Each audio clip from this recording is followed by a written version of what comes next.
No compromise. உங்க சைடுலயும் எங்க சைடுலயும். It's a GT promise. GT Holidays, South India's #1 travel brand.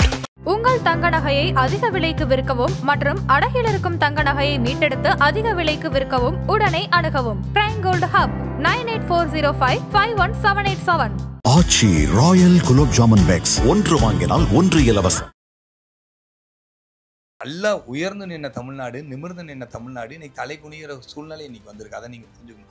நார்த்தில் எங்களோட மோசமாக இருக்காங்க, இன்னும் அங்கேருந்து இங்கே வராங்க. ஹிந்தி படித்தவங்க இங்கே வந்து பானிபூரி வைக்கிறான். அவங்க எவ்வளோ இம்ப்ரூவ்மெண்ட் ஆகிருக்கு, தொழில் எவ்வளோ இம்ப்ரூவ்மெண்ட் ஆகிருக்கு, ஜிடிபியில் எவ்வளோ இம்ப்ரூவ்மெண்ட். அவங்களாம் தலை நிமிர்ந்துட்டு இருக்காங்க கொஞ்சம் கொஞ்சம். பாரதிய ஜனதா கட்சி மிகப்பெரிய சக்தியாக தமிழக மக்கள் ஏற்றுக்கொண்டிருக்காங்க முதல் முறையாக. இப்போ ஏடிஎம்கேவோட கூட்டணி இருக்கும் பொழுது இந்த எதிர்போட்டு திமுகவுடைய எதிர்போட்டு சிந்தாமல் சிதறாமல் இந்த கூட்டணிக்கு வரும். மிகப்பெரிய அளவில் 200 தொகுதிகளுக்கு மேலே இந்த முறை வந்து இந்த கூட்டணி ஆட்சியை அமைக்கும். அதிமுக பாஜக கூட்டணி ஜெல் ஆகலன்னு சொல்லியிருக்காங்களே கடந்த காலங்களில் அதிமுக தலைவர்கள். தான் சொல்கிறேன், இந்த தடவை தான் இதுவரை இல்லாத அளவுக்கு இந்த தடவை ஜெல்லாக இருக்குது. அதிமுக பாரதிய ஜனதா கட்சி ஜெல்லாக இருக்குது. இது வலிமையான இந்தியா வருவதற்காக மோடி, பலமான தமிழகம் வருவதற்காக எடப்பாடி. திமுக பெரிய அளவுக்கு உங்களை ஒரு போட்டியாவே கருதலையே, உங்களை ஒரு ஸ்ட்ரென்த்தாவே அவங்க பார்க்கல. எங்க வேலை ரொம்ப ஈஸி ஆயிடுச்சு, பிஜேபியோட யார் சேர்ந்தாலும் எங்களுக்கு ஈஸின்னு திமுக ரொம்ப அழுதுகிட்டே இருக்காங்க. இந்த கூட்டணி வந்து பொருந்தா கூட்டணின்னு சொல்றது, இந்த கூட்டணியை பத்தி கவலைப்படுறது, இங்க கூட்டணிக்கு ஆள் இல்லைன்னு சொல்றது, திமுகவுடைய அழுகை குரலோ தெரியுது. திமுக வந்து தோல்வி பயத்தில் இருக்கிறாங்கன்றது. பிஜேபியை பொருட்டாவே நினைக்கலன்றாங்க. நீங்க இப்ப பிஜேபி வந்துடக்கூடாதுன்றதுக்காக நாங்க எல்லாம் என் மண், இந்த மாதிரி தமிழ்நாட்டோட மண் இப்படி எல்லாம் சொல்லிட்டு இருக்காங்க. எல்லாம் ஒரு அணியில் இருக்காங்க. இந்த தேசத்திற்கு எதிரான சக்திகள், தமிழகத்துடைய வளர்ச்சிக்கு எதிரான சக்திகள்லாம் இன்னைக்கு ஒரு அணியில் இருக்கிறது உண்மைதான். பாரதிய ஜனதா கட்சியின் திரு பொள்ளாச்சி வசந்தராஜன் நம்முடைய இருக்கிறார். அண்ணா வணக்கம். அண்ணா வணக்கம்ண்ணா. தமிழகம் தலைநிமிர தமிழனின் பயணம் என்ற முழக்கத்தோடு மதுரையில் இன்றைக்கு பாரதிய ஜனதா கட்சியினுடைய தலைவர் திரு நயினார் நாகேந்திரன் அவர்கள் வந்து ஒரு பெரிய அளவுக்கான ஒரு கூட்டத்தை கூட்டி அத்தனை தலைவர்களும் இன்னைக்கு அது குறித்தெல்லாம் பேசியிருக்கீங்க. எதற்காக இந்த பயணம்? தமிழகத்தை தலை நிமிர்த்த வேண்டிய தேவை என்ன இருக்குது? இன்னைக்கு என்ன அப்படி என்ன நமக்கு தமிழகத்தில் வந்து ஒரு தாழ்வு ஏற்பட்டிருக்கு, மக்களுக்கு ஏதேனும் ஒரு வீழ்ச்சி ஏற்பட்டதாக எண்ணத்தை நீங்கள் பரப்புரை பண்ணுறீங்க?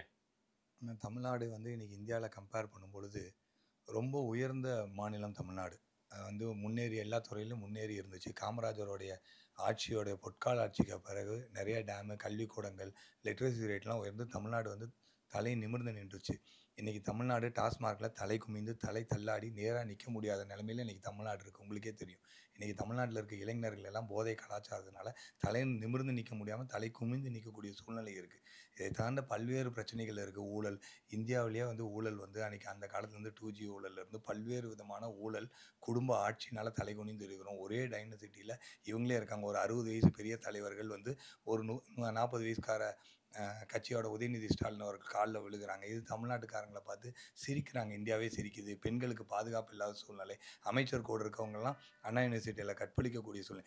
அதை எல்லாத்தையும் தாண்டி இன்றைக்கி தமிழ்நாடு குடினால் தலை நிமிர முடியாத சூழ்நிலை இருக்குது. அதை தலை நிமிர வேண்டும், ஒரு மாற்றம் வேண்டும், ஒரு நேர்மையான ஆட்சி வேண்டும். இந்த மாதிரி குடி போதை பழக்கத்தில் இல்லாத ஆட்சி வேண்டும், பெண்களுக்கு பாதுகாப்பான ஆட்சி வேணும். தமிழ்லன்னு போய் வெளியே சொல்லும்போது, இந்தியா ஃபுல்லாக தமிழ்லன்னு போய் சொல்லும்போது தமிழை நிமிர்ந்து ஒரு ப்ரைடாக இருக்கணும். இல்லை, ஒரு பூரண மதுவிலக்கு கொள்கை மாதிரி இந்திய அரசாங்கமே கூட அதை பண்ணலாம்ல.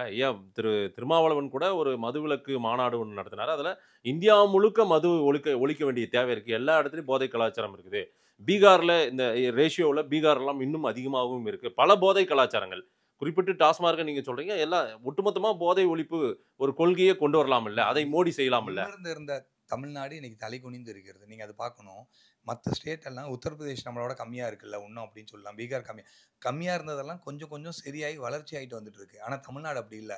நல்லா உயர்ந்து நின்ன தமிழ்நாடு, நிமிர்ந்து நின்ன தமிழ்நாடு இன்னைக்கு தலை குனிகிற சூழ்நிலை இன்னைக்கு வந்திருக்கு. அதை நீங்கள் புரிஞ்சுக்கணும். இல்லை எங்களோட இன்னும் அவங்க மோசமாக இருக்காங்க, நார்த்தில் எங்களோட மோசமாக இருக்காங்க, இன்னும் அங்கேருந்து இங்கே வராங்க, ஹிந்தி படித்தவங்க இங்கே வந்து பானிபூரி வைக்கிறான், நார்த்தில் வேலை இல்லாமல் இங்கே வராங்க. அப்படி இல்லை. அவங்க எவ்வளோ இம்ப்ரூவ்மெண்ட் ஆகிருக்கு, தொழில் எவ்வளோ இம்ப்ரூவ்மெண்ட் ஆகிருக்கு, ஜிடிபியில் எவ்வளோ இம்ப்ரூவ்மெண்ட்.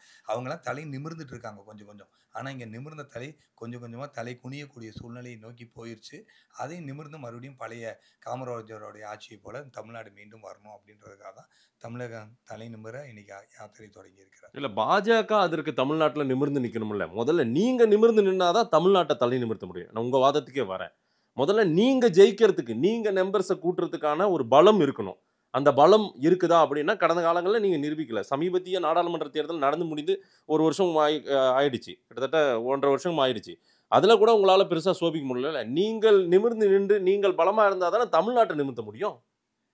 நாங்கள் இந்த பாராளுமன்ற தேர்தலில் பார்த்துருப்பீங்க, பிஜேபி மிகப்பெரிய ஒரு வெற்றி. 18% வாக்குகள் வாங்கியிருக்கிறோம். பல தொகுதிகளில் 2வது இடம் வாங்கியிருக்கோம். 83 தொகுதிகளில் 2வது இடம் பாரதிய ஜனதா கட்சி வாங்கியிருக்கு. தனியாக 11% ஓட்டு வாங்கியிருக்கிறது. பாரதிய ஜனதா கட்சி மிகப்பெரிய சக்தியாக தமிழக மக்கள் ஏற்றுக்கொண்டிருக்காங்க. முதல் முறையாக தமிழக மக்கள் ஏற்றுக்கொண்டிருக்காங்க. இப்போ ஏடிஎம்கேவோட கூட்டணி இருக்கும் பொழுது இந்த எதிர்போட்டு திமுகவுடைய எதிர்போட்டு சிந்தாமல் சிதறாமல் இந்த கூட்டணிக்கு வரும். மிகப்பெரிய அளவில் 200 தொகுதிகளுக்கு மேலே இந்த முறை வந்து இந்த கூட்டணி ஆட்சியை அமைக்கும். நாடாளுமன்ற தேர்தலுக்கு மோடியா ராகுலா அப்படி ஒரு போட்டியாக கூட தமிழ்நாட்டில் ஓட்டு போட்டாங்க யார் வரணும்னு. அந்த ரேஷியோவில் அது நாடாளுமன்ற தேர்தல்ன்றது வந்து பிரைம் மினிஸ்டருக்கான தேர்தல். சட்டமன்ற தேர்தலும் நாங்கள் அந்த விகிதாச்சாரத்திலே அந்த பர்சன்டேஜை வச்சே நாங்கள் மதிப்பிட்டுக் கொள்வோம், நாங்கள் வளர்ந்துட்டோம் அப்படின்னு சொல்கிறது நியாயமா? அது தெரிஞ்சிருமில்ல ரிசல்ட்டை.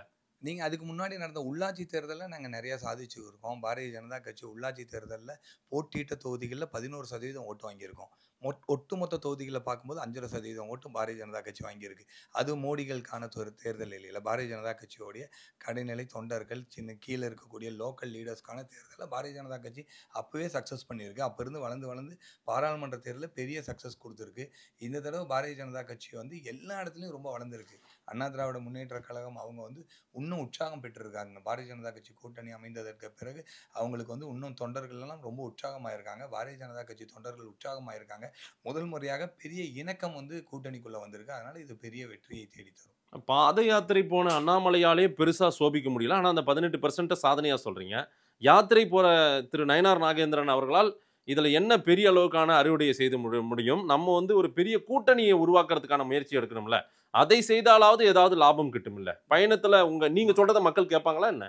போன தடவை பயணம் போய் மிகப்பெரிய அளவுக்கு மாற்றம் ஏற்பட்டிருக்கு. அண்ணாமலையனோட பயணத்தோடைய வெளிப்பாடு தான் பெரிய அளவுக்கான வாக்கு வங்கிகள் பாரதிய ஜனதா கட்சிக்கு ஜாஸ்தியாக இருக்குது. ஆனால் இந்த தடவை கூட்டணி அப்படியெல்லாம் இல்லை. இப்போ இருக்க கூட்டணி மிகப்பெரிய வலுவான கூட்டணி. இந்தியாவிலேயே மிகப்பெரிய கட்சியான பாரதிய ஜனதா கட்சியும் தமிழகத்தில் பெரிய கட்சியான அண்ணா திராவிட முன்னேற்றங்களும் ரெண்டும் சேர்ந்துருக்கு. இதுக்கு மேலே கூட்டணி இருக்கிறதெல்லாம் இனி போனஸ் தான். இது பொருந்தா கூட்டணின்றாங்களே. அதிமுக பாஜக கூட்டணி ஜெல் ஆகலன்னு சொல்லியிருக்காங்களே கடந்த காலங்களில் அதிமுக தலைவர்கள். தான் சொல்கிறேன், இந்த தடவை தான் இதுவரை இல்லாத அளவுக்கு இந்த தடவை ஜெல்லாக இருக்குது. அதிமுக பாரதிய ஜனதா கட்சி ஜெல்லாக இருக்குது. இது வலிமையான இந்தியா வருவதற்காக மோடி, வளமான தமிழகம் வருவதற்காக எடப்பாடி. அந்த அளவுக்கு மோடி தான் வேணும்னு ஏடிஎம்கே காரங்களும் எடப்பாடி தான் முதல்வர்னு அக்செப்ட் பண்ணி பிஜேபியும் ரொம்ப ஜெல்லாகி பண்ணிட்டு இருக்காங்க. எல்லா பகுதியிலையும் சேர்ந்து கிளை அளவில் கூட்டம் நடந்து கொண்டு இருக்கிறது. எல்லாத்தோட கூட்டத்துக்கும் எங்கள் ஊருக்கு வந்திருந்தாங்க. என்னோட தொகுதியில் எடப்பாடி அண்ணன் பாரதிய ஜனதா கட்சியோடைய என்னை மேலே ஏற்றினார். என்னுடைய பக்கத்தில் இருக்கக்கூடிய பொள்ளாச்சியில் எங்கள் மாவட்ட தலைவர் ஏற்றினாங்க. தொண்டாமுத்தூரில் வானதி சீனிவாசனை ஏற்றினாங்க.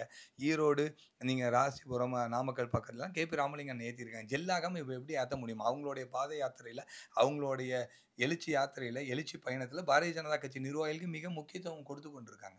திமுக பெரிய அளவுக்கு உங்களை ஒரு போட்டியாகவே கருதலையே, உங்களை ஒரு ஸ்ட்ரென்த்தாகவே அவங்க பார்க்கல. எங்கள் வேலை ரொம்ப ஈஸி ஆயிடுச்சு, பிஜேபியோட யார் சேர்ந்தாலையும் எங்களுக்கு ஈஸின்னு திமுக ரொம்ப அழுதுகிட்டே இருக்காங்க. இந்த கூட்டணி வந்து பொருந்தா கூட்டணின்னு சொல்கிறது, இந்த கூட்டணி வந்து இந்த கூட்டணியை பற்றி கவலைப்படுறது, இங்கே கூட்டணிக்கு ஆள் இல்லைன்னு சொல்கிறது. திமுகவுடைய அழுகை குரலும் தெரியுது திமுக வந்து தோல்வி பயத்தில் இருக்கிறாங்கன்றது. திமுக பயப்படுது இந்த கூட்டணியை பார்த்து. வேறு யாரும் இன்னும் சேர்ந்துடக்கூடாது. இந்த இருக்கிற கூட்டணி ஏடிஎம்கே பிஜேபி கூட்டணியே நம்மளால வீழ்த்த முடியாது. இன்னும் யாராச்சும் இன்னும் ஒரு 2 கட்சிகள் சேர்ந்தால் இன்னும் பலமாக இருக்கும். அவங்களுக்கு நம்ம டெபாசிட் இருக்காது அப்படின்றதுக்காக தான் திமுகவுடைய அழுகையே நமக்கு தெரியுது. திமுக பயப்படலைன்னா அவங்க ஃப்ரீயாக ட்ரீட் பண்ணலாம். எதுக்காக இதை சொல்லிகிட்டே இருக்கணும்? அவங்க பயப்படுறதுனால தான் சொல்கிறாங்க. திமுகவுடைய பயத்தோட வெளிப்பாடு தான் ஏடிஎம்கேவையும் பிஜேபியும் எப்படியாச்சும் பிரிக்கணும் அப்படின்னு சொல்கிறாங்க. நீங்கள் சொல்லுவீங்க யார் முதல்வர் வேட்பாளர்னு கேட்பாங்க. உங்களோடதில் நீங்கள் முதல்வர் வேட்பாளராக அக்செப்ட் பண்ணிட்டீங்களான்னு கேட்பாங்க. இந்த மாதிரி கேள்விகளை திருப்பி பத்திரிகைக்காரங்களை வச்சு திமுக காரங்க நிறைய திமுக பத்திரிகையை வைத்து கேட்பது என்னன்னா, ஏதோ ஒரு காரணத்துக்காக இந்த கூட்டணி உடைய வேணும், அப்போ தான் நம்ம ஜெயிக்க முடியும் அப்படின்றது திமுக வந்து பயந்து கொண்டு இருக்கு. இறுதி கேள்வினா, ஓரணியில் தமிழ்நாட்டை தலைகுனிய விட மாட்டோம், இந்த முழக்கமெல்லாம் சொல்லி மண் காக்க, மொழி காக்க, இனம் காக்க எல்லாரும் ஒன்று திரளுவோம், பிஜேபி வந்துடக்கூடாதுன்னு எல்லாம் சொல்லி பயணப்பட்டு அவங்க ஓட்டு கேட்டுங்கிறாங்க, மக்களை சந்திச்சுட்டு இருக்காங்களே. பிஜேபியை பொருட்டாவே நினைக்கலன்றாங்க. நீங்கள் இப்போ பிஜேபி வந்துடக்கூடாதுன்றதுக்காக நாங்கள் எல்லாம் என் மண், இந்த மாதிரி தமிழ்நாட்டோட மண் இப்படியெல்லாம் சொல்லிட்டு இருக்காங்க. எல்லாம் ஒரு அணியில் இருக்காங்க. இந்த தேசத்திற்கு எதிரான சக்திகள், தமிழகத்துடைய வளர்ச்சிக்கு எதிரான சக்திகள்லாம் இன்னைக்கு ஒரு அணியில் இருக்கிறது உண்மைதான். அவங்கெல்லாம் ஒரு அணி திரண்டு இருக்காங்க. மக்கள் ஈஸியாக ஐடென்டிஃபை பண்ணிடுவாங்க. உங்களுக்கு ஓட்டு போடுவாங்களா? நிச்சயமாக இந்த தடவை மிகப்பெரிய வெற்றி அடையும். தமிழகம் தலை நிமிரும். அதுக்கான முடிவுரையை தமிழகத்துடைய ஆரம்ப முன்னுரையை அதிமுக பொதுச் செயலாளர் எடப்பாடி அண்ணா அவர்களுடைய எழுச்சி பயணம் மேட்டுப்பாளையத்தில் எழுதியிருக்கார். அதற்கான முடிவுரையை இன்று நயினார் நாகேந்திரன் அவர்கள் மதுரையில் எழுதிட்டார். நன்றிங்கண்ணா.